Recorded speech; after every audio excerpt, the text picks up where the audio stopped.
But this was not my intention. It was never planned. It was just an escape from reality, really. But I've always really had like a kind of an intuitive way of joining dots. That's kind of how I see the way my brain works. If I have a conversation with someone, then I can kind of picture what they're trying to get across, or I see the way that their brain is working, and then I can kind of help and facilitate it. And I just love talking shop. I love having those really like passionate conversations with people. I'm drawn to people like that. It's just something that I would do even if there was not a monetary value to it. I love, that's what probably why I got into the bar industry, and because I propped up bars. I would meet strangers. I would talk to them about stuff. I created whole businesses in my head, and then some of them came in reality, and some of them just live up there and never become anything else. It's just the way my brain works. It's constantly just thinking, and when I find someone that I can bounce that kind of stuff off of, that's just when it gets really kind of exciting and crazy. With art and with sketching and creating, that's actually something that I did all through my childhood. I remember when I was a kid, I used to get the reams of printer paper, which anyone who's young won't understand, but it's a thing from the 90s.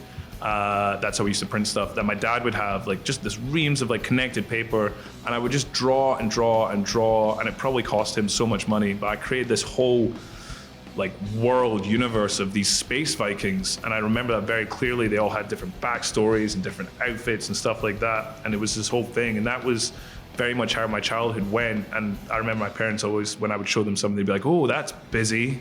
It was always like so many ideas and stuff. And then I went to art in school, and I kind of fell out of love with it there. I hated the way that they were teaching it, and I hated that there was constraints on how I envisioned art. And back then, like we're talking sort of 20 years ago, there wasn't really the blueprints or the understanding of what a career in art could be today. So everyone kind of was just like, well, yeah, you're not doing it right. You're not creating art right. So I actually failed art in school. Then I got into art college. I made a portfolio on my own time.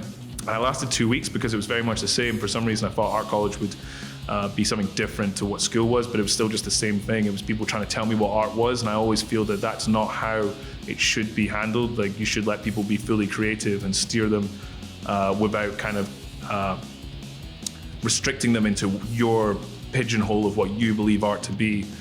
So I didn't actually draw for a decade. I dropped out of art college. I got a job in retail, and I started this whole thing. And it wasn't until a particularly difficult point in my life that I kind of picked art back up again, because I needed something that was away from what I was trying to do, and I needed something cathartic to kind of get myself through. And I picked up art, and I started drawing, and I loved it, and I'd forgone all this stuff. And by then, the world had changed. I was already in this career and community that was creating this really cool stuff, and there was a lot of inspiration there from my peers, and that gave me the sort of the energy and the inspiration to start. And that was only 6 years ago, and since then I've just drawn every day, constantly trying to create, refine, and learn. And it's so enjoyable to be able to have that again. It's a little bit sad to think that I kind of went 10 years without being able to do that, because it has been such a important part of the last few years of my life, and it's helped me visualize a lot more things, and it's helped me